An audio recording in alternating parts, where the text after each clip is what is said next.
Hello everyone and welcome again in the next video of the class 8 and the chapter is refraction and dispersion of light. मैं देख रहा था कि बहुत सारे बच्चों को इस चैप्टर्स में प्रॉब्लम हो रही है कि सर आप इस चैप्टर्स के वीडियो को प्लीज़ एक्सप्लेन कर दीजिए। तो आज के इस वीडियोस के बाद आपको किसी और वीडियोस को देखने की ज़रूरत नहीं पड़ेगी।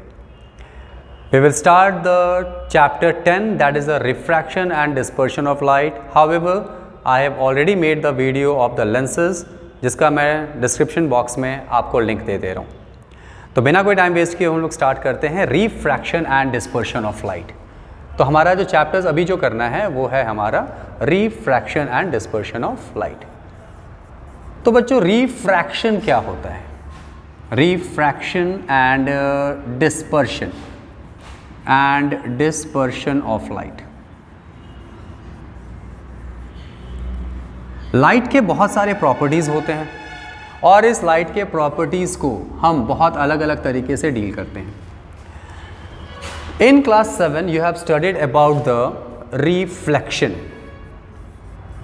रिफ्लेक्शन स्पेलिंग पे गौर करिएगा। रिफ्लेक्शन, रिफ्लेक्शन का मतलब है, अगर कोई पूछे what do you mean by reflection, आप सिंपली बोलेंगे बाउंसिंग बैक ऑफ लाइट, जिसके बारे में आप क्लास 7 में पढ़ चुके हैं। अभी हमारे पास एक नया टर्म आ गया दैट इज़ रिफ्रैक्शन। अब रिफ्रैक्शन का मतलब हम क्या सोचेंगे? Bending of light, bending of light. और आपका पूरा का पूरा क्लास 8 का जो सिलेबस है वो इसी रिफ्रैक्शन ऑफ लाइट के ऊपर डिपेंड करता है। यानी आज के बाद अगर कोई आपसे पूछता है what do you mean by refraction of light, तो आपका सबसे पहला आंसर होना चाहिए the process of bending of light is called refraction of light. अब ये क्यों होता है, कैसे होता है, इसके बारे में हम थोड़ा थोड़ा करके स्टडी करेंगे। और एक नया नाम जो यहाँ पर आ गया है दैट इज़ अ डिस्पर्शन। सबसे पहले मैं इसका मीनिंग समझा देता हूँ।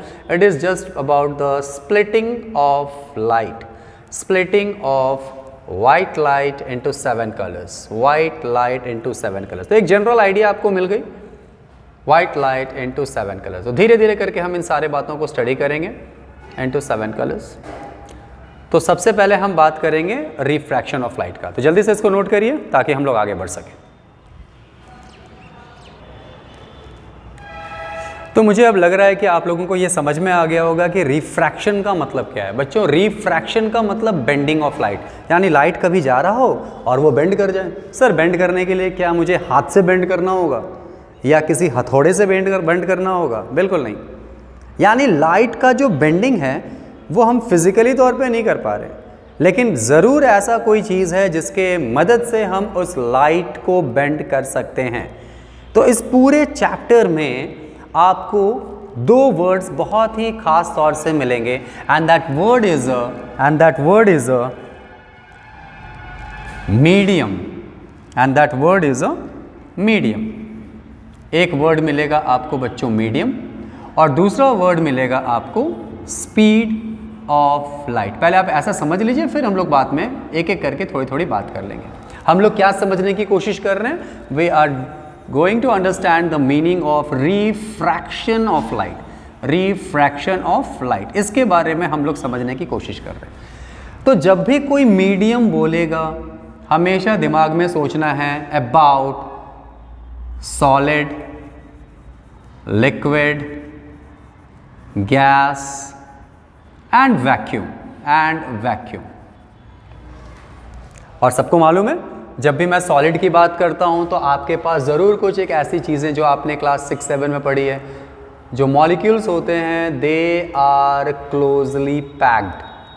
Very good. लिक्विड्स में आपको मालूम है the molecules are loosely packed. और गैसेस में आपको मालूम है बहुत ही कम मॉलिक्यूल्स होते हैं। और वैक्यूम में ऐसा एक्सपेक्ट किया जाता है कि किसी भी तरह के मॉलिक्यूल्स प्रेजेंट नहीं होते हैं। तो इन बातों का थोड़ा ध्यान रखिएगा ताकि मैं इसके साथ स्पीड ऑफ लाइट को रिलेट कर सकूं। स्पीड ऑफ लाइट यानी लाइट का स्पीड का क्या वैल्यू है। तो मैंने इसको कनेक्ट करने के लिए क्या समझाया है, आप थोड़ा सा ध्यान देंगे। ये जो मॉलिक्यूल्स है ना, देखो तो भीड़ भाड़ ज़्यादा यहाँ लग रहा है, इसमें थोड़ा कम भीड़ भाड़ है, इसमें थोड़ा ट्रैफिक और खाली है, इसमें कोई ट्रैफिक ही नहीं है। तो आप एक बात बताओ, अगर लाइट अपना बाइक लेके निकले और वो घुसने की कोशिश करे सॉलिड में, क्या भीड़ भाड़ वाला जगह मिलेगा? यस, यानी इसका स्पीड ऑटोमेटिकली कम हो जाएगा। लिक्विड में जाएगा थोड़ा इससे इंक्रीज होगा, गैसेस में जाएगा और थोड़ा इंक्रीज होगा, वैक्यूम में जाएगा सबसे ज़्यादा इंक्रीज होगा। तो स्पीड ऑफ लाइट कमेंट करके बताइए, speed of light is more in which medium. Medium मतलब क्या सोचेंगे, सॉलिड, लिक्विड, गैस या वैक्यूम। तो किस मीडियम में स्पीड ऑफ लाइट सबसे ज़्यादा होता है? कमेंट योर आंसर, और प्लीज़ अपना नाम और स्कूल का नाम भी ज़रूर कमेंट करिए ताकि मुझे पता चले कि हाँ आप कौन से स्कूल से पढ़ना चाह रहे हैं। तो आई थिंक सबका आंसर हुआ होगा। वीडियो को पॉज करके पहले कमेंट करिए, उसके बाद आंसर दीजिए। आई थिंक सबने आंसर दिया होगा वैक्यूम। वैक्यूम में चूँकि मॉलिक्यूल्स का भीड़ भाड़ या जो उसका डेंसर मीडियम है वो थोड़ा सा कम होता है, इसके चलते बहुत ही फास्ट तरीके, कोई आदमी है ही नहीं भाई तो लाइट तो पूरा पास कर जाएगा, जल्दी जल्दी नहीं बढ़ जाएगा और बहुत स्पीड से पास करेगा।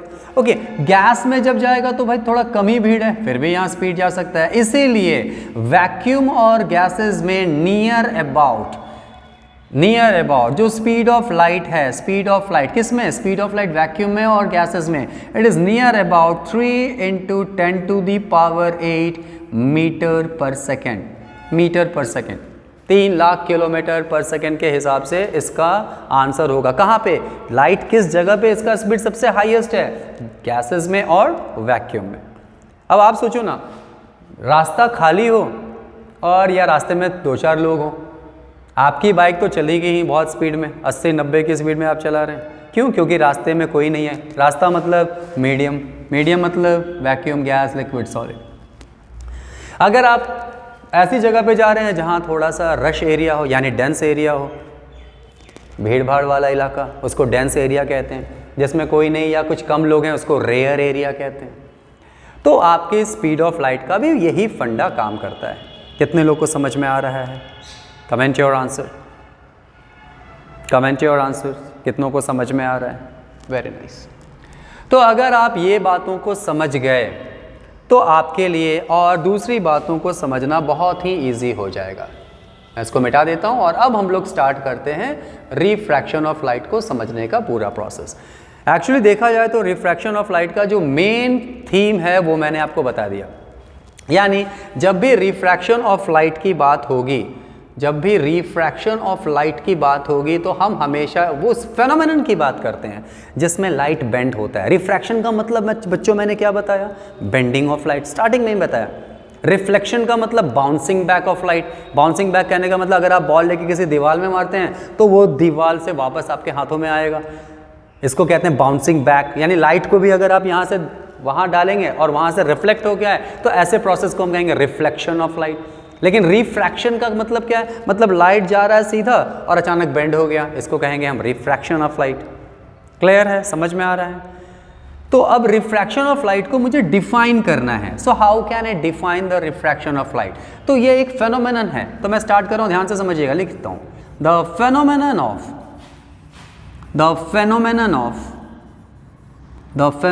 Of bending of light. The phenomenon of bending of light. लेकिन बेंडिंग क्यों होगा भाई? बेंडिंग इसलिए होगा बच्चों क्योंकि वो एक मीडियम से दूसरे मीडियम में लाइट जा रहा है, ट्रांसफर कर रहा है, प्रोपिगेट कर रहा है। प्रोपिगेट मतलब जाना, आगे बढ़ना। So the phenomenon of bending of light when it is moving from one medium बोलेंगे तो क्या सोचेंगे? मैंने आपको बताया है अभी, from one medium to another different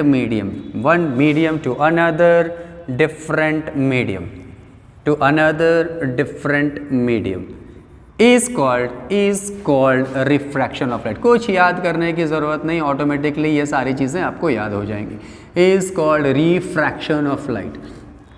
एक बार मेरे साथ कमेंट में आंसर डालिए, है ना, वीडियोस को पॉज करके कमेंट में आंसर डालिएगा मैंने क्या बोल रहा हूँ। रिफ्लेक्शन ऑफ लाइट का मतलब FLECTION, रिफ्लेक्शन मतलब bouncing back of light, refraction मतलब बेंडिंग ऑफ लाइट, डिस्पर्शन मतलब स्प्लिटिंग ऑफ लाइट, टूटना, बिखर जाना। व्हाइट लाइट का बिखर जाना डिस्पर्शन, बेंड हो जाना रिफ्रैक्शन, और बाउंस बैक हो जाना रिफ्लेक्शन। हो गया आंसर। लाइट का, किसी चीज का नहीं। क्लियर है? Is called. अच्छा, लाइट बेंड क्यों होता है? क्योंकि हमारा चैप्टर रिफ्रैक्शन से रिलेटेड है, तो आपके दिमाग में होना चाहिए भाई लाइट बेंड क्यों होता है? क्योंकि सर वो एक मीडियम से दूसरे मीडियम में जा रहा होता है, इसीलिए बेंड कर जाता है। If the light is propagating, if the light is moving, if the light is moving, यहाँ मूविंग के बदले एक और वर्ड यूज कर सकते हैं। ये जहाँ पर मैंने मूविंग लिखा है, आपके किताब में हो सकता है मूविंग के जगह पे कहीं कहीं लिखा जा सकता है प्रोपिगेट्स। प्रोपिगेट्स मतलब भी आगे बढ़ना, प्रोपिगेट्स या propagating. If it is propagating from the one medium to the other medium, then it is said to be a bending of light. Light bend क्यों करता है? क्योंकि सर एक मीडियम से दूसरे मीडियम में लाइट ट्रांसफर होता है। ठीक है, यानी अगर कोई लाइट एक मीडियम से, अच्छा मीडियम मतलब सॉलिड, लिक्विड, गैस, वैक्यूम, यानी कोई लाइट गैस से लिक्विड में आ रहा हो तो क्या लाइट बेंड करेगा? Of coarsely it will bend. अगर कोई लाइट लिक्विड से गैस में जा रहा होगा तो क्या लाइट बेंड करेगा? बिल्कुल इट विल बेंड। क्लियर? क्या आप मुझे बता सकते हैं क्या कि सॉलिड में भी अगर कोई लाइट पास हो? अब यहाँ पर बहुत सारे बच्चों के क्वेश्चंस क्रिएट होते हैं। क्या सॉलिड में भी लाइट पास हो सकता है? यस और नो? Comment your answer. अगर आपने ये चैप्टर पढ़ा है तो कमेंट योर आंसर। क्या सॉलिड में भी लाइट ट्रैवल कर सकता है या प्रोपिगेट्स कर सकता है? Comment your answer. In which solid the light can propagates? ठीक है, तो आई थिंक सभी बच्चों का आंसर आया होगा ग्लास, शीशा। शीशा समझते हैं ना? तो शीशे के आर पार लाइट चला जाएगा। तो शीशा क्या है? वो एक मीडियम है, और शीशा है क्या? सॉलिड। तो क्या सॉलिड में भी लाइट ट्रैवल करता है? यस, सॉलिड में भी। लिक्विड बोलेंगे तो पानी, तालाब हो गया, नदी हो गया, नदी के अंदर जो पानी होता है उसके अंदर, यानी वो लिक्विड्स है। गैस बोलेंगे तो बिल्कुल, आप जब किसी के सामने बात कर रहे होंगे तो बीच में आपका हवा है, यानी हवा से भी लाइट पास, यानी यहाँ से अगर मैं मोबाइल का फ्लैश लाइट जलाऊँ तो वो आपको दिखेगा। इसका मतलब हमारे और आपके बीच में जो कम्युनिकेशंस है वो एयर के थ्रू है। और वैक्यूम तो मालूम ही है, सन का जो लाइट आ रहा है वो वैक्यूम से आ रहा है और हमारे अर्थ के एटमॉस्फेयर में एंटर कर रहा है। यानी हमारा जो अर्थ है, अर्थ के 200 किलोमीटर तक आपका एटमॉस्फेयर है और 200 किलोमीटर के ऊपर खाली जगह है। मतलब ये जगह कैसा हो गया? वैक्यूम। कैसा जगह हो गया? वैक्यूम। मान लो सन यहाँ है, तो क्या सन का लाइट वैक्यूम से गैस में आ रहा है तो क्या लाइट बेंड करेगा? बिल्कुल करेगा। समझ में आ रहा है? वैक्यूम भी एक अदर मीडियम है, और यहाँ पर जैसे ही 200 किलोमीटर क्या है? एटमॉस्फेयर, हवा है, यानी खाली जगह से हवा वाले गैसेस में क्रिएट आ रहा है, तो भी लाइट थोड़ा बहुत बेंड करता है। इसलिए मैंने कहा था speed of light in the vacuum is 3 × 10⁸ metre per second. और आप देखोगे आपके किताब में ना आगे में इस तरह करके कुछ लगा है, इक्वल टू के ऊपर में ऐसे करके लगा है। इसको बच्चों कहते हैं अप्रॉक्स। अप्रॉक्स मतलब नियर अबाउट, उसके नज़दीक। मतलब एटमॉस्फेयर में जहाँ पर हवा है उस जगह पर लाइट का स्पीड जो है, स्पीड बोलेंगे तो उसकी गति पे ध्यान देना है। ठीक है, तो अगर वैक्यूम से लाइट आ रहा है आपके किसी एटमॉस्फेयर में तो भी लाइट बेंड करेगा। ओके, इसके बारे में हम लोग थोड़ा और स्टडी करेंगे। तो बच्चों आई होप कि आपको समझ में आ गया रिफ्रैक्शन ऑफ लाइट। रिफ्रैक्शन का मतलब बेंडिंग ऑफ लाइट। बेंड क्यों करता है? क्योंकि वो सर एक मीडियम से दूसरे अलग मीडियम में ट्रांसफर या प्रोपिगेट कर रहा होता है। सर ऐसा क्या खास बात है कि अगर लाइट एक मीडियम से दूसरे मीडियम में प्रोपिगेट करे तो वो बेंड करेगा? ऐसा क्या खास बात है? इसके बारे में थोड़ा सा हमें बताइए। तो सबसे पहले आप इसको नोट कर लीजिए, फिर हम लोग धीरे धीरे करके आगे की तरफ बढ़ते हैं। सो आई होप कि ये चीज़ें आपकी कंप्लीट हो गई होंगी। मैं इसको मिटा देता हूँ। तो रिफ्रैक्शन मतलब, refraction means dispersion of light. और डिस्पर्शन ऑफ लाइट बच्चों क्यों होता है? when the light is propagating from the one medium to the another medium. I hope आपको ये बातें समझ में आ गई होंगी। अब क्वेश्चन ये है कि सर लाइट जब एक मीडियम से दूसरे मीडियम में ट्रैवल करता है या प्रोपिगेट्स करता है तो लाइट बेंड क्यों करता है? आखिर क्या ऐसी खास बात होगी? तो मीडियम मतलब मैंने आपको बताया था सॉलिड, लिक्विड, गैस। सॉलिड की क्या खास बात है? वहाँ मॉलिक्यूल्स पूरा कंप्लीटली पैक्ड होते हैं, मतलब डेंस एरिया होता है, भीड़ भाड़ ज़्यादा होता है मॉलिक्यूल्स का। लिक्विड में थोड़ा भीड़ भाड़ कम होता है मॉलिक्यूल्स का, गैसेस में और भी कम हो जाता है, और वैक्यूम में बिल्कुल नहीं। तो ज़रा आप खुद से रिलेट कीजिए, जब आप बाइक लेके या साइकिल लेके निकलते हैं रोड पर, निकलते हैं ना। तो क्या करते हैं, जब आपके पास आप देखते हैं रोड पूरा खाली है तो आपके साइकिल की स्पीड काफ़ी ज़्यादा बढ़ जाती है, यानी जिस जगह पे मॉलिक्यूल्स का डेंसिटी कम उस समय स्पीड ऑफ लाइट मैक्सिमम ज़्यादा। अच्छा, खाली हो या 2-4 लोग हो तब भी आपका स्पीड उतना ही रहता है, लेकिन जैसे ही आप देखेंगे कोई भीड़ भाड़ वाला एरिया आ गया, यानी डेंस मॉलिक्यूल्स, ट्रैफिक ज़्यादा आ गया, आप अपना साइकिल स्लो कर लेते हैं या बाइक स्लो कर लेते हैं। समझ में आ रहा है? सेम यही कहानी लगाइए आप अपने स्पीड ऑफ लाइट पे। तो सॉलिड में सारे मॉलिक्यूल्स कंप्लीटली पैक्ड, तो स्पीड आपका कम हो जाता है। अगर आपका गैसेस में लाइट को जाना है तो वहाँ पर मॉलिक्यूल्स कम होते हैं, भीड़ भाड़ कम होता है, रेयर लोग होते हैं, इसके चलते वो मीडियम, वहाँ स्पीड ऑफ लाइट ज़्यादा हो जाता है। आई होप आप अपने इस चीज़ों से रिलेट कर पा रहे होंगे। तो आपसे अगर कोई ये पूछेगा कि बेंडिंग ऑफ लाइट, तो समझ में आ गया कि ठीक है, बेंडिंग ऑफ लाइट होता है if the light is propagating from the one transparent medium to another transparent. याद रखना, यहाँ पर एक ट्रांसपेरेंट मीडियम होना चाहिए। अरे लाइट ओपेक होगा तो क्या लाइट पास कर पाएगा? नहीं ना।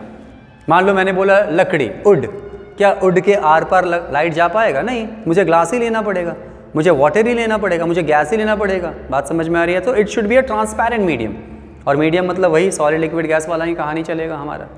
क्लियर है? लेकिन सर ऐसा क्यों होगा कि एक मीडियम से दूसरे मीडियम में जाने पर आपका जो लाइट है वो बेंड कर जाए? इसलिए बच्चों, क्योंकि स्पीड चेंज कर जाता है।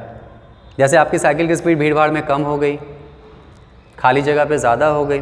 इन द सिमिलर मैनर आपका जो स्पीड है, किसका? आपका जो स्पीड है लाइट का, वो काफ़ी ज़्यादा इंक्रीज़ करेगी जब आप किसी खाली जगह पर रहेंगे, यानी गैसेस पे रहेंगे। तो अगर मैंने कहा एक मीडियम से दूसरे मीडियम में लाइट अगर प्रोपेगेट कर रहा है तो लाइट बेंड करेगा। तो जाहिर बात है अगर कोई दो अलग अलग मीडियम हैं, मान लो एक जगह सॉलिड है और एक जगह लिक्विड है, और मैं अगर आपको ये बोलूँ, मतलब ये शीशा है समझो ना, लाइट वहाँ से डाले एक शीशे को पार करते हुए और नीचे में मैंने पानी रख दिया है, तो लाइट को बेंड कर, तो लाइट कहाँ से सॉलिड से लिक्विड में आ रहा है, तो लाइट जाना चाहिए ऐसे, वो बेंड कर गया ऐसे। इसके बारे में और भी थोड़ा स्टडी करेंगे हम लोग धीरे धीरे। तो क्या ये सॉलिड और ये लिक्विड दोनों अलग अलग मीडियम है? Yes sir. लाइट कहाँ से कहाँ आ रहा है? It is moving from solid to liquid, तो लाइट बेंड करेगा। मतलब क्या ये रिफ्रैक्शन होगा? Yes, it is called the refraction. Bend क्यों किया? क्योंकि एक कुछ बच्चे बोलेंगे सर डिफरेंट मीडियम है, लेकिन एग्जैक्ट क्या आंसर है? क्योंकि सॉलिड में सारे मॉलिक्यूल्स क्लोजली पैक्ड रहते हैं और लिक्विड में थोड़ा अलग अलग, तो स्पीड ऑफ लाइट चेंज हो गया, इसके चलते वो बेंड कर गया। तो दो बातें, it means that the bending of light will occur if the light is propagating from the one transparent medium to the another different medium, because the speed of light gets changed. Speed of light, अब आप मुझे बताइए solid में speed of light ज़्यादा होगा या liquid में? Comment your answer, comment करिए आंसर, लिक्विड में ज़्यादा होगा या सॉलिड में? भीड़ भाड़ कम कहाँ है? डेंसर मीडियम कम कहाँ है?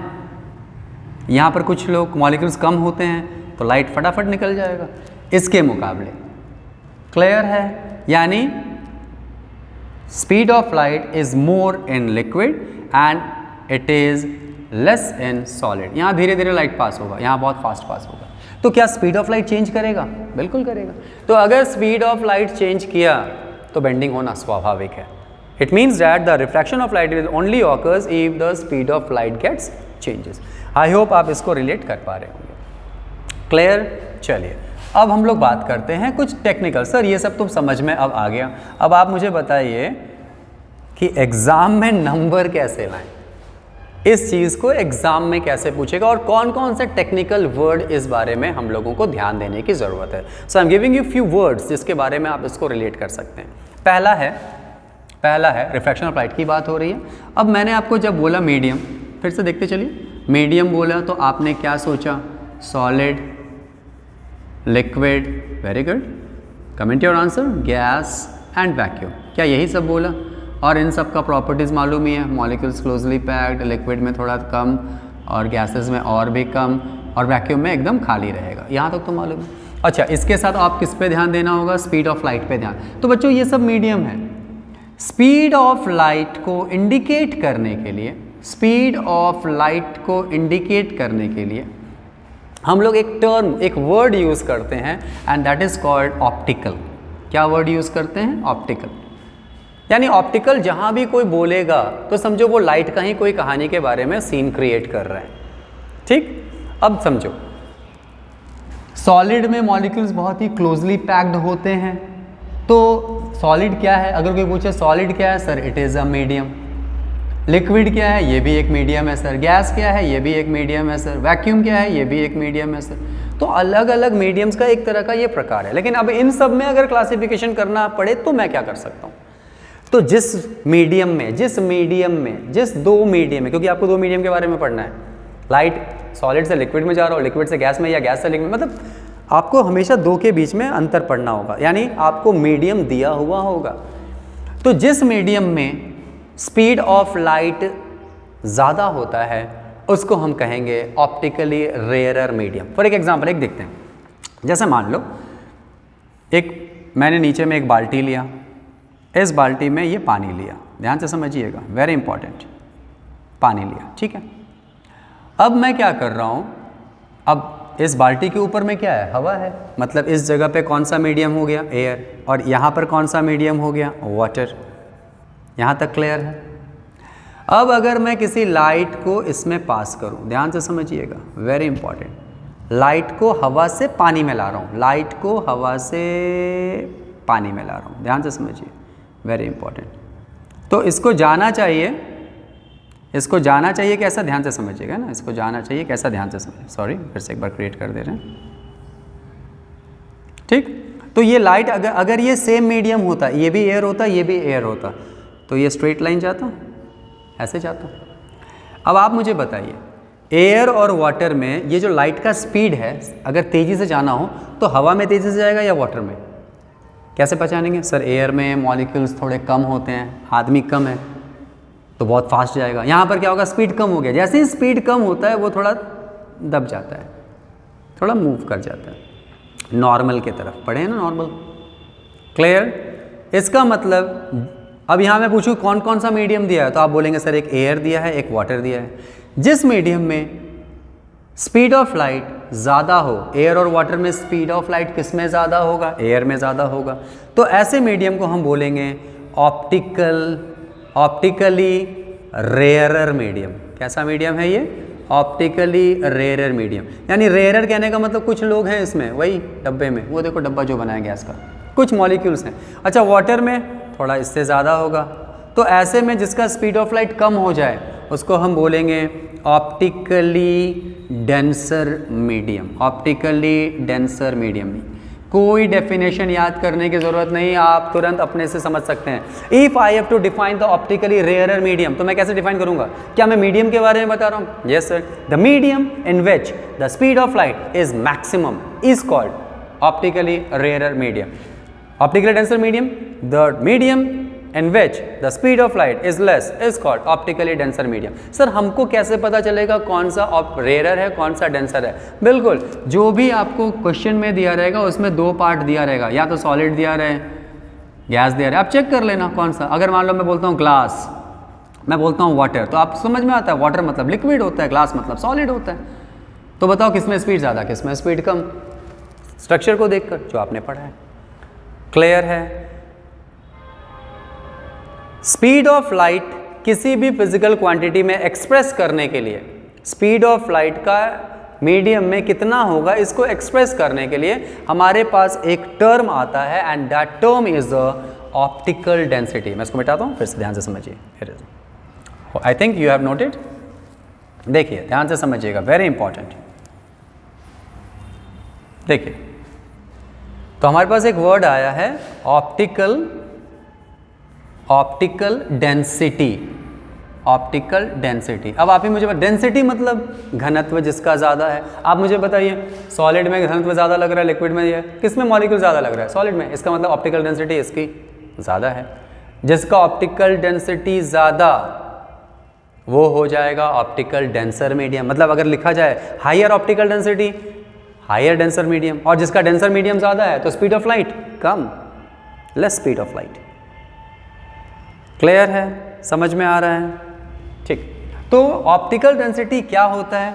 It is physical quantity, it is a physical quantity. अच्छा फिजिकल क्वांटिटी क्या होता है सबको मालूम होना चाहिए।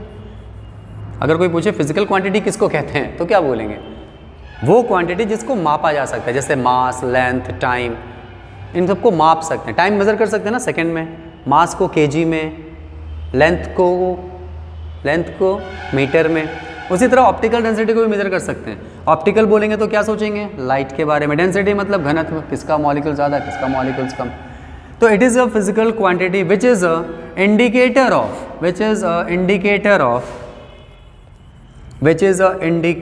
Of speed of light in a given medium।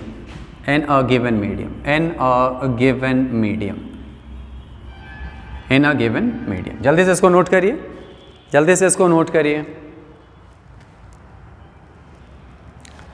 तो आई थिंक आपको ये समझ में आ गया होगा, क्लियर है सबको। चलिए तो कुछ एक बार रिकैप कर लें फटाफट।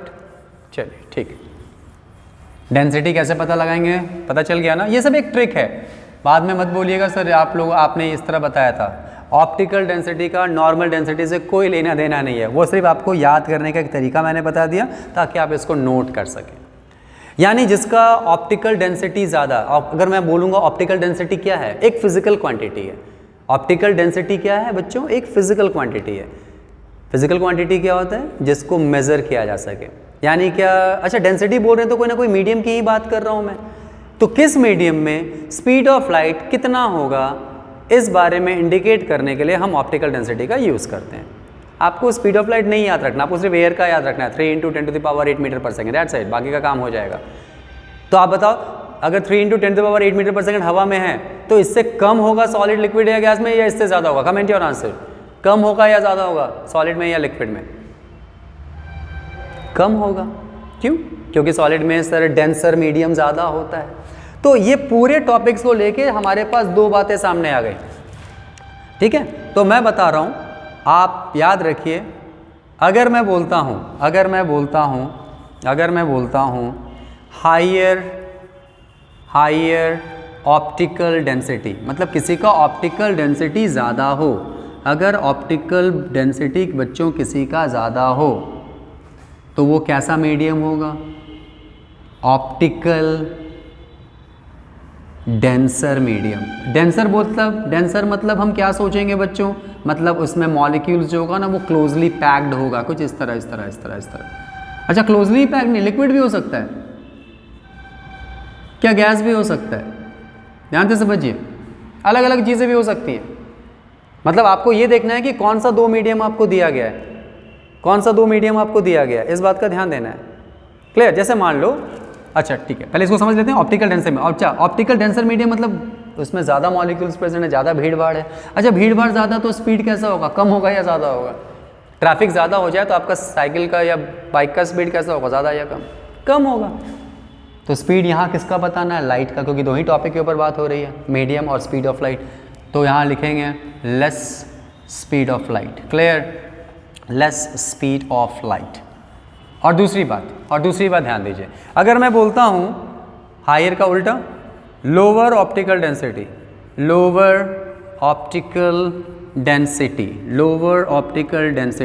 तो इसका मतलब है जिसका ऑप्टिकल डेंसिटी कम हो तो उसको बच्चों हम बोलेंगे ऑप्टिकल। अब कम हो गया तो उसमें ऑप्टिकल डेंसर का उल्टा याद रखिएगा, रेयरर। ऑप्टिकल रेयरर मीडियम, मतलब भीड़भाड़ कम है। तो मान लो कि अगर मैं बोलता हूँ मैंने इसको लिया और इसको लिया, तो बताओ भीड़भाड़ कम किस में है? इसमें, मतलब स्पीड ऑफ लाइट इसमें ज़्यादा होगा। तो ये कैसा मीडियम हो गया? ऑप्टिकली रेयरर मीडियम हो गया। ये कैसा मीडियम हो गया? ऑप्टिकली डेंसर मीडियम हो गया।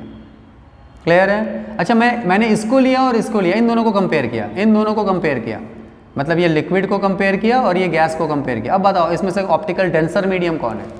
Comment your answer. Out of the liquid and gases which one is the optical denser medium? इन दोनों में भीड़भाड़ कहाँ ज़्यादा लग रहा है भाई? इसमें लग रहा है, लिक्विड में ज़्यादा लग रहा है। मतलब ये कैसा मीडियम हो गया? Optical denser medium. ये कैसा मीडियम होगा? Optical rare medium. तरह देखो तो, अगर मैंने लिक्विड को सॉलिड के साथ कंपेयर किया था तो लिक्विड मेरा रेयर मीडियम था, क्योंकि इसके मुकाबले इसमें भीड़भाड़ कम है। लेकिन उसी लिक्विड को मैंने गैस से कंपेयर किया तो इस बार ये डेंसर मीडियम बन गया क्योंकि इसके मुकाबले लिक्विड का डेंसिटी ज़्यादा है। मतलब ऐसा कुछ नहीं है फिक्स चीज़ कि भैया यही रेयर मीडियम है या डेंसर मीडियम। जो मीडियम आपको क्वेश्चंस में दिया रहेगा उसी को कंपेयर करके आपको बताना है that which one is a rare medium and which one is a denser medium. Is it clear all of you? Is it clear all of you? तो जिसमें रेयर मीडियम होगा, कुछ लोग, रेयर मतलब कुछ लोग या कोई भी नहीं, वैक्यूम होगा तो कोई भी नहीं, रेयर मीडियम है तो स्पीड ज़्यादा होगा, तो मोर या क्या लिखेंगे, लेस स्पीड ऑफ लाइट, यहाँ more speed of light, more speed of light. कितनों को समझ में आ गया? Comment your name and the schools, comment your name and the school. Easy लग रहा है आपको? क्लियर हो रहा है बात? Refraction and dispersion of light, I hope आपको समझ में आ रहा होगा। ठीक है, तो ये टॉपिक आप ध्यान दीजिएगा। ऑप्टिकल डेंसिटी क्या होता है? एक तरह का फिजिकल क्वांटिटी होता है जो कि मीडियम में स्पीड ऑफ लाइट को बताता है। डेंसर मीडियम क्या होता है? वो मीडियम जिसमें स्पीड ऑफ लाइट कम हो जाए। देखो तो सारा आंसर इसी में छिपा हुआ है। डेंसर मीडियम क्या होता है? जिसमें स्पीड ऑफ लाइट, जिस मीडियम में स्पीड ऑफ लाइट कम हो जाए। अच्छा, स्पीड ऑफ लाइट कम किस मीडियम में होता है? सर ऑप्टिकल डेंसर मीडियम में होता है। ऑप्टिकल डेंसर मीडियम में ऑप्टिकल डेंसिटी कैसा होगा? Higher optical density. क्लियर? अच्छा, ऑप्टिकल रेयर मीडियम किसको बोलेंगे? The medium in which the speed of light is more is called optical rare medium. Sir किस मीडियम में स्पीड ऑफ लाइट मोर होगा? Optical rare medium. Optical rare medium का optical density क्या होगा? Lower optical density. बात खत्म। Less optical density optical में। तो ये चीज़ें आपकी फाइनली हमारे पास आ गई। क्लियर है सबको? जल्दी से इसको नोट कर लीजिए, फिर हम लोग आप बात करेंगे रिफ्रैक्टिव इंडेक्स को लेके। चलिए, रिफ्रैक्टिव इंडेक्स को स्टार्ट करने से पहले ना उसके बाद वाला टॉपिक एक बार बात कर लेते हैं ताकि आपको और भी थोड़ा क्लैरिटी आ जाए। हम लोग बात करेंगे अब रूल्स फॉर रिफ्रैक्शन। रिफ्रैक्शन बच्चों, रिफ्रैक्शन मतलब कमेंट योर आंसर, कमेंट करने में पीछे मत रहिए। रिफ्रैक्शन मतलब बेंडिंग ऑफ लाइट, पहले स्टार्ट किया था मैंने। रिफ्रैक्शन मतलब बेंडिंग ऑफ लाइट, रिफ्लेक्शन मतलब bouncing back of light, dispersion मतलब स्प्लिटिंग ऑफ लाइट। सब सिंपली यही लिख दो, सब आंसर मिल जाएगा, नंबर्स मार्क्स आ जाएंगे। अब रूल्स क्या है? कुछ ना कुछ रूल्स होगा हमारे पास। ठीक है, अब रूल्स समझ लीजिए। इसमें सिर्फ दो ही रूल्स है। पहला रूल मैं बता रहा हूँ, पहला रूल बता रहा हूँ। ठीक है, अब देखो क्या होता है, रिफ्रैक्शन कर रहे हैं तो इसका मतलब दो अलग अलग मीडियम लेंगे। तो देखो मैंने मीडियम लिया, यहाँ पर मैंने लिया आपका ऑप्टिकल रेयरर मीडियम। क्या लिया मैंने? Optical rarer medium. और इसके नीचे मैंने लिया ऑप्टिकल डेंसर मीडियम। ये तो समझ में आ रहा है ना? What is optical denser medium? Comment your answer. Denser medium क्या? डेंसर मतलब जहाँ स्पीड ऑफ लाइट कम होता हो। ऑप्टिकल रेयर मीडियम वो मीडियम जिसमें स्पीड ऑफ लाइट ज़्यादा होता हो। डेफिनेशन याद करते चलिए। The medium in which the speed of light is maximum is called optical rare medium. I am not giving you that whether it is a liquid, whether it is a solid, weather it is a gas. मैं कुछ नहीं दे रहा हूँ, मैं simply लिख दिया rare medium, कुछ भी हो सकता है, ऑप्टिकल डेंसर मीडियम। ठीक है, तो अब ये रूल्स क्या बोलता है कि अगर कोई रे ऑफ लाइट इस पे आ रहा हो, ऑप्टिकल रेयर से ऑप्टिकल डेंसर में जा रहा हो, अगर ये सेम मीडियम होता तो स्ट्रेट लाइन जाता। बच्चों ये जो पार्टीशन आपने देखा, ये जो पार्टीशन आप देख रहे हैं ना, इसके ऊपर रेयर, इसके नीचे डेंसर, अगर मैं इसका परपेंडिकुलर ड्रॉ करूं, इसका परपेंडिकुलर ड्रॉ करूं, परपेंडिकुलर ड्रॉ करूं, इसको हम कहते हैं नॉर्मल। नॉर्मल क्या होता है? ये एक इमेजिनरी लाइन है, एक इमेजिनरी है, इमेजिन करते हैं। अगर कोई पूछे नॉर्मल क्या होता है तो आप सिंपली बोल सकते हैं the line which is perpendicular to the partition of the two medium. जिस मीडियम ऊपर में ऑप्टिकल रेयर, नीचे में डेंसर, जो लाइन एक दूसरे को पार्टीशन परपेंडिकुलर होगा, 90 डिग्री होगा, उसको हम नॉर्मल कहेंगे। क्लियर है? तो अगर मैं, अच्छा नॉर्मल करके क्या इसका परपेंडिकुलर नहीं, ये लाइन जहाँ भी आएगा, इधर आता तो यहाँ पर नॉर्मल देखते, अगर यहाँ पर मैं बोलता यहाँ आ रहा है तो यहाँ नॉर्मल। जिस जगह पर ये रे आ रहा है, इस रे का नाम बच्चों आपने क्लास 7 में पढ़ा है, इंसिडेंट रे। क्या नाम पढ़ा है? Incident ray. जो रे आ रहा होता है उसको इंसिडेंट कहते हैं।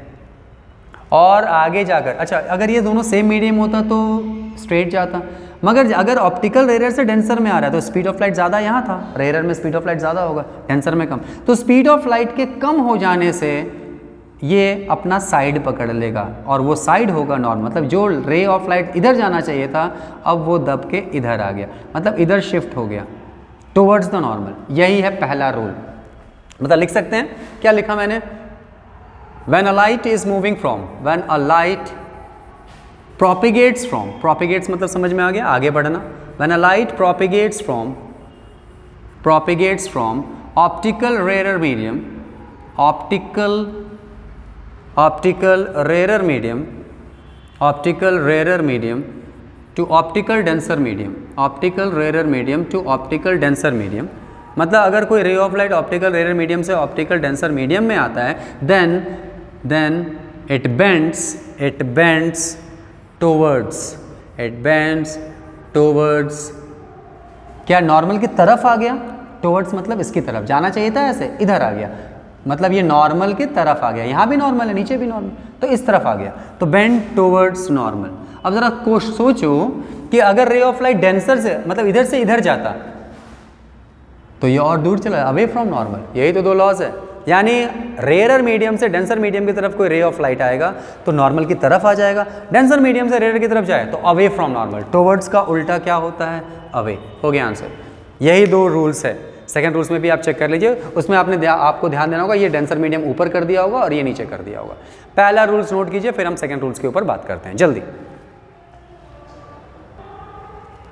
अब आते हैं हम लोग सेकंड रूल्स में, और सेकंड रूल्स के लिए हम लोग इस बात का ध्यान देंगे। देखिए सेकंड रूल्स में क्या है, सेम वही मीडियम फिर लेते हैं। इस बार ऊपर में जो ले लिया हमने मीडियम, उसका नाम है ऑप्टिकली डेंसर मीडियम। कैसा मीडियम है बच्चों, डेंसर मीडियम। डेंसर मीडियम में स्पीड ऑफ लाइट कैसा होगा, कमेंट योर आंसर। कमेंट करने के लिए पीछे मत रहिए, क्योंकि आप क्वेश्चन आंसर्स कमेंट करेंगे तो आपकी तैयारी होती जाएगी। 1 घंटे के बाद आपका ये पूरा चैप्टर कंप्लीट हो जाएगा। और इसका सेकंड पार्ट जो लेंसेज का मैंने दिया, अगर वो आपने पहले से देख चुका है तो बहुत अच्छी बात, अगर नहीं देखा है तो प्लीज़ उसको भी देख लीजिए। लाइट चैप्टर पूरा complete and maximum marks you will get from this chapter specially for the class 8। ये डेंसर मीडियम है, और दूसरा है बच्चों ऑप्टिकली रेयर मीडियम। नीचे में मैंने लिया रेयर मीडियम। ज़रा जल्दी बताएंगे आप। मान लो मैंने इसको बोला D, इसको बोला R, आप मुझे बताइए स्पीड ऑफ लाइट D में ज़्यादा होगा या R में? Comment your answer. इस बार मैं आंसर नहीं बताऊंगा, आप खुद समझ लीजिए। चलिए अब मैं बोल रहा हूं, अगर ये रे ऑफ लाइट यहां आ रहा है, if a ray of light is propagating from the denser medium, इस बार था डेंसर मीडियम टू रेयर, तो नॉर्मल वही कहानी, जहां पर जाएगा वो नॉर्मल है। अच्छा, जाना चाहिए था इसको इस तरह आना चाहिए। फिर से देखिएगा थोड़ा सा, जाना चाहिए था इसको इस तरह, ये होता। लेकिन चूंकि डेंसर में स्पीड ऑफ लाइट, आपने कमेंट किया होगा, डेंसर मतलब बहुत ज़्यादा भीड़ भाड़, तो स्पीड कम हो गया। रेयर में भीड़ भाड़ कम होता है, इसलिए स्पीड ऑफ लाइट ज़्यादा होता है। तो इस बार क्या होगा, it will bend away from normal, normal से दूर जाएगा। मतलब ये लाइट जो यहाँ आना चाहिए था, अब वो इधर जाता। अगर ये दोनों सेम मीडियम होता तो स्ट्रेट लाइन आता, लेकिन अब ये इधर जा रहा है। इससे पहले वाले रूल में क्या था, रेयर से डेंसर में आ रहा था, यानी स्पीड ऑफ लाइट ज़्यादा था, कम हो गया तो साइड पकड़ लिया। आप खुद भी देखते हैं ना, बाइक चलाते हैं, जब भीड़ भाड़ आता है तो अपना लेफ्ट साइड आ जाते हैं ना, तो साइड पकड़ लेते हैं। भैया लाइट भी साइड पकड़ता है, और लाइट का साइड लेफ्ट और राइट नहीं, नॉर्मल है। नॉर्मल से दूर जाओ या नॉर्मल के सामने आओ। लाइट को लगता है कि भैया खाली जगह मिल गया, रेयर मीडियम मिल गया, तो एकदम बीचों बीच आ जाता है, नॉर्मल से दूर, सॉरी उल्टा मैंने बोल दिया। अगर भीड़ भाड़ कम हो गया, इसका मतलब वो बीचों बीच आ गया। देखते हो आप बाइक चलाते हो तो बीचों बीच रोड के ऊपर आ जाते हो। अगर देखिएगा भीड़ भाड़ आ गया तो हमें हमेशा लेफ्ट साइड से चलना चाहिए, एक साइड पकड़ के चलने लगता है। सेम कहानी यहाँ भी, यहाँ डेंसर मीडियम था, भीड़ भाड़ ज़्यादा था तो एक साइड चुपचाप आ रहा था। जैसे ही देखा रेयर मीडियम मिल गया, खाली जगह मिल गया, एकदम भागा, साइड से छोड़कर भागा बीचों बीच रोड पे। समझ में आ रहा है ये आंसर? इसी को लिख दो, when a light is propagating, when a light propagates from, propagates मतलब आगे बढ़ना, क्योंकि कौन आगे बढ़ रहा है, लाइट आगे बढ़ रहा है। प्रोपेगेट्स फ्रॉम कैसा मीडियम, ऑप्टिकली लगाना ज़रूरी है बच्चों। ऑप्टिकली ये इंडिकेट करता है कि लाइट के बारे में बात हो रही है। Optically denser medium to optically denser medium to optical rare medium, optical denser medium to optical rare medium,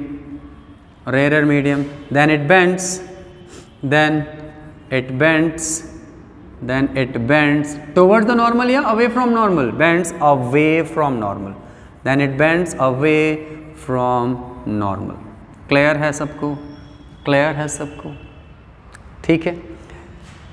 तो आप लोगों में से मुझे कौन बताएगा कि अगर रे ऑफ लाइट नॉर्मल की तरफ से ही आता, ये जो मैंने इस तरह बना के एंगल नहीं हो गया, अगर ये इस तरह आता तो लाइट कहाँ जाता? Comment your answer, comment your answer, try करिए थोड़ा सा क्या होगा। बच्चों ये जो रे ऑफ लाइट आ रहा है इसको हम कहते हैं इंसिडेंट रे। क्लियर? ये जो रे ऑफ लाइट बेंड हो गया इसको हम कहेंगे रिफ्रैक्टेड, FRACTED, रिफ्रैक्टेड रे। अच्छा, बाउंसिंग बैक में आप बोलते थे इंसिडेंट रे और रिफ्लेक्टेड रे, है ना, जो वापस आ रहा था। शीशे के ऊपर लाइट पड़ा, यहाँ से टकरा के वहाँ चला गया, तो ये क्या हुआ? टकरा के वापस जाना, मतलब bending, sorry bouncing back of light. लेकिन यहाँ पर टकरा के वापस नहीं जा रहा, आगे की तरफ ही बढ़ते जा रहा, सिर्फ बेंड हो गया, क्योंकि दो अलग अलग मीडियम है, क्योंकि स्पीड ऑफ लाइट वहाँ पर कम होते हैं। तो ये है रूल्स फॉर रिफ्रैक्शन। जल्दी से नोट करिए, फिर हम लोग रिफ्रैक्टिव इंडेक्स की बात करते हैं जल्दी। अब हम लोग बात करते हैं रिफ्रैक्टिव इंडेक्स, और ये अभी का इस बार का लास्ट टॉपिक है, वीडियोस काफ़ी ज़्यादा बड़ा बन गया है। Refractive index, refractive index sir ये क्या होता है? अभी आपको पता चल गया ना, ये तो पता चल गया ना कि और रेयर मीडियम है, यहाँ सिर्फ रेयर मीडियम मत लिखना, ऊपर में क्या एक वर्ड लगाएंगे हम, ऑप्टिकल, ऑप्टिकली, और नीचे में क्या लगाएंगे, डेंसर। तो मैं भी ऑप्टिकल रेयर और डेंसर मीडियम करके ही बात करता हूँ, लेकिन बच्चों आप लिखते समय ऑप्टिकली रेयर और ऑप्टिकली डेंसर लगाना है। क्लियर है? डेंसर मतलब भीड़भाड़ ज़्यादा, रेयर मतलब भीड़भाड़ कम। ठीक है, तो बच्चों क्या होता है आपको पता है, रेयर में स्पीड ऑफ लाइट ज़्यादा होता है, यहाँ पर डेंसर मीडियम में स्पीड ऑफ लाइट कम होता है। तो इन दोनों, मान लो यहाँ पर स्पीड ऑफ लाइट कुछ है, स्पीड ऑफ लाइट, यहाँ पर स्पीड ऑफ लाइट कुछ होगा, स्पीड ऑफ लाइट मैं बोलता हूँ यहाँ पर 10 metre per second, suppose that, है ना, 3 × 10⁸ metre per second, suppose that मैंने मान लिया। उसी यहाँ पर जो स्पीड ऑफ लाइट है मैंने मान लिया 2 × 10⁸ metre per second, suppose that मैंने मान लिया। तो रिफ्रैक्टिव इंडेक्स क्या होता है? The ratio of the speed of light, the ratio of the speed of light of a given media, of a given media, media, अब देखो मैं एक वर्ड यूज कर रहा हूँ, मीडिया, मीडियम का प्लूरल, एक मीडियम है तो मीडियम, ये डेंसर मीडियम है तो मीडियम, दोनों मिला दिया तो मीडिया हो गया answer. Of a given media is called refractive index, is called refractive index. Clear है? इसको हम रिफ्रैक्टिव इंडेक्स कहते हैं। मतलब इन दोनों का रेशियो, अब बहुत सारे बच्चों को रेशियो नहीं मालूम। अब रेशियो मतलब भैया डिवाइड कर देना है, कुछ नहीं करना है। तो अगर बोलेगा इसका ऑप्टिकली रेयर मीडियम का रिफ्रैक्टिव इंडेक्स बताओ, ऑप्टिकली रेयर मीडियम का रिफ्रैक्टिव इंडेक्स बताओ, तो देखो रिफ्रैक्टिव इंडेक्स को ना हम किससे डिनोट करते हैं? म्यू, MU, इसको पढ़ते क्या है? Mu, MU, mu. तो मैंने किसका पूछा? ये ऑप्टिकल रेयर मीडियम का पूछा, तो आप कैसे लिखोगे आंसर समझो, म्यू, ध्यान से समझिएगा, वेरी इंपॉर्टेंट। अच्छा, इस ऑप्टिकल रेयर मीडियम का ना नाम मैं दे देता हूँ, इसको मैं 1 मान लेता हूँ, इसको 2 मान लेता हूँ। मतलब अगर 1 मतलब क्या है? ऑप्टिकली रेयर मीडियम, और 2 मतलब क्या है? Optically denser medium. मैं पूछ रहा हूँ रिफ्रैक्टिव इंडेक्स ऑफ मीडियम 1, जिसका रिफ्रैक्टिव इंडेक्स निकालना है उसको ऊपर लिखेंगे, जिससे कंपेयर कर रहे हैं उसको नीचे लिखेंगे। मतलब अगर कभी ऐसा लिखा मिले तो मतलब रिफ्रैक्टिव इंडेक्स इसका निकल रहा है ऑफ फर्स्ट मीडियम या rare medium is equal to speed of light in medium 2 by speed of light in medium 1। निकालिए ज़रा सा, speed of light in medium 1 by the speed of light in medium 2। अब जिसका निकालना है उसका speed of light नीचे, medium 1 का निकालना है तो 3 × 10⁸ ये नीचे रहेगा, और किसके तुलना में निकालना है, किसके रेस्पेक्ट में निकालना है? × 10⁸ मीटर पर। अब देखो metre per second, metre per second, ये दोनों कट जाएगा, 10⁸ कट गया, आंसर मेरा आ गया 2/3, यही रेशियो है, इसी को रेशियो कहते हैं। तो हो गया, यानी ये रिफ्रैक्टिव इंडेक्स क्या बता रहा है, किसका बता रहा है? Refractive index of medium 1, that is optically rare medium. इसको मैं बोल देता हूँ मीडियम 1 और ये हो गया मीडियम 2। क्लियर? तो क्या आप अपने कॉपी में रिफ्रैक्टिव इंडेक्स ऑफ मीडियम 2 निकाल सकते हैं? निकाल के आंसर कमेंट करिए। अच्छा, यहाँ देखो तो बच्चों ये दोनों यूनिट कट गया, सबसे इंपॉर्टेंट बात जहाँ लास्ट में बच्चों का ध्यान नहीं जाता, ये यूनिट कट गया।